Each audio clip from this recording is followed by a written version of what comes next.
Stand before the Elden Ring and become the Elden Lord. We've heard these words countless times. It's our ultimate goal to repair the Elden Ring. To become Elden Lord, we need to satisfy just two conditions. First, acquire at least 2 great runes.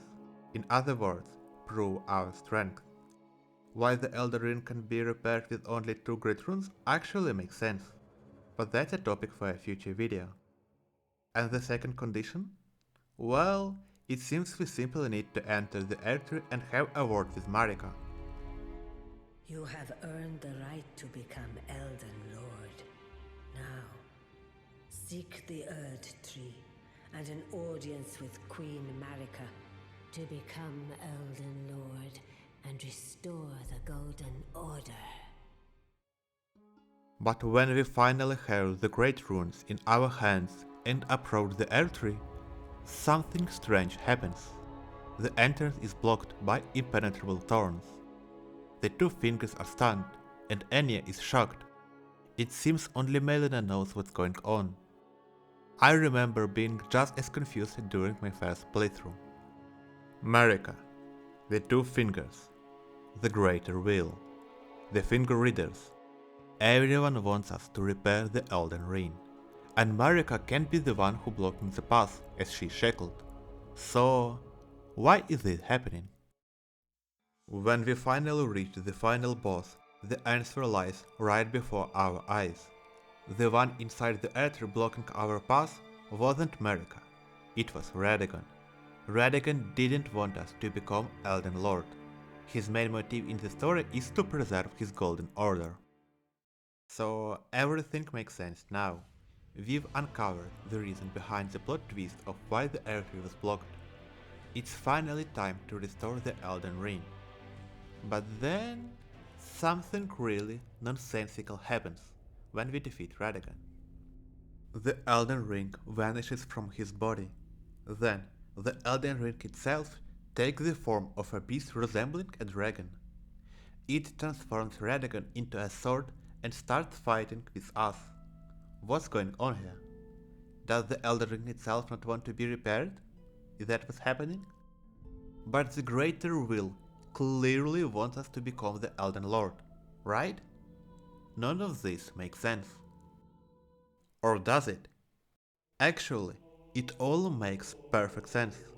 But first, we need to talk about Radagon's signature crosshatch pattern in the Elden Ring. This detail is extremely important for understanding what's happening. What does it mean? The majority of players refers to it as Radagon's Great Rune. But I think they are mistaken. It's not Great Rune at all. So, what is it? Radagon's Scar Seal. An eye engraved with an Elden Rune, said to be the seal of King Consort Radagon. The pattern here is referred to as the Elden Rune. It's deliberately named as something different from the Great Runes. Marika's seal also features a depiction of her Elden Rune, which we can see within the Elden Ring itself. But that's about all the information the game provides regarding the nature of the Elden Rune. So any answers can only be built on assumptions and leap of logic.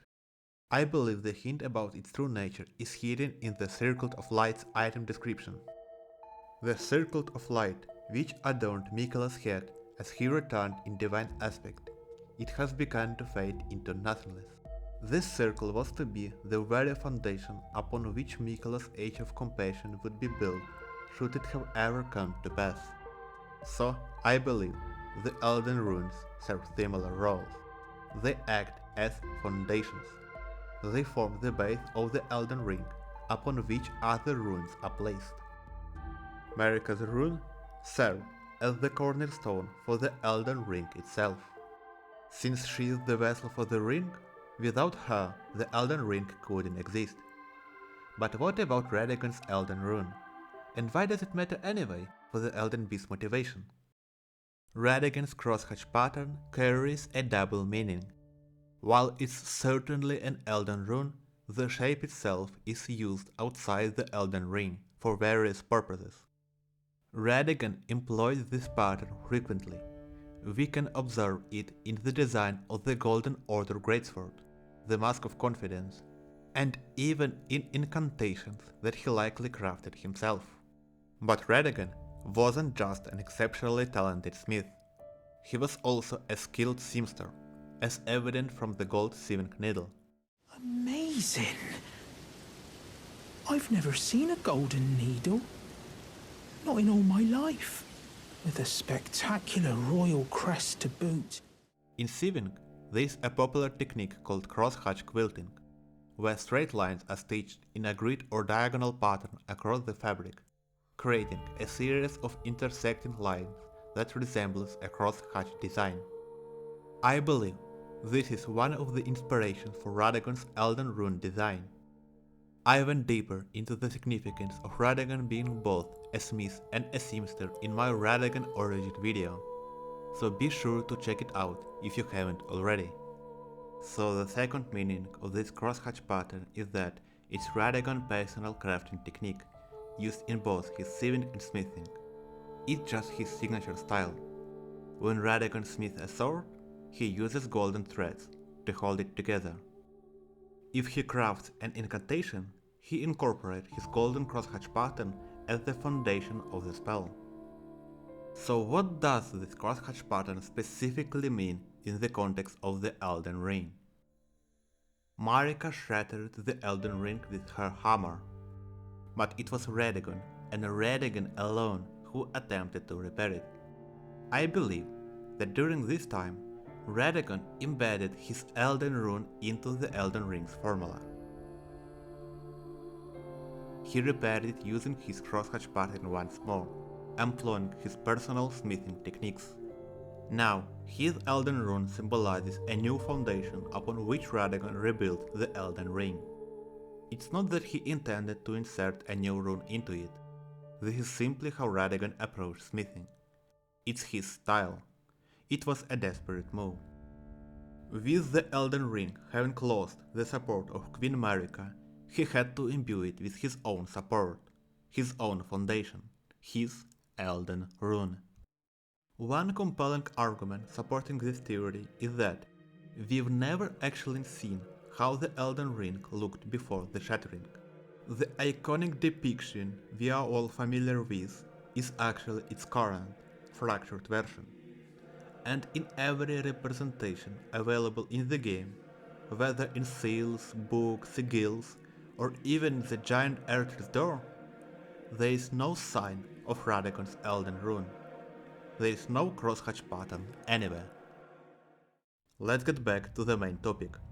From the Elden Star's spell description, we can say that the Elden Beast is the Elden Ring. It's not just a vessel or a guardian of the Elden Ring.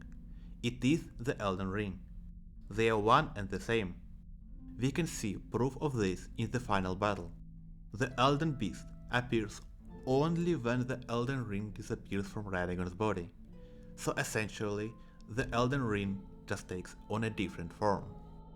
As I described earlier, Radagon repaired the Elden Ring using his own Elden Rune as the foundation, while Marika tried to discard her influence by shattering the Elden Ring along with her Elden Rune.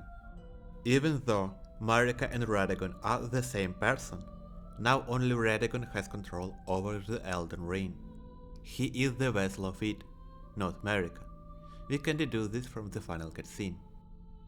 We see inside Marika and Radagon's bodies. Marika's body remains hollow, but at the moment when she transforms into Radagon, the Elden Ring suddenly appears. That's because now Radagon, and Radagon alone, has control over it.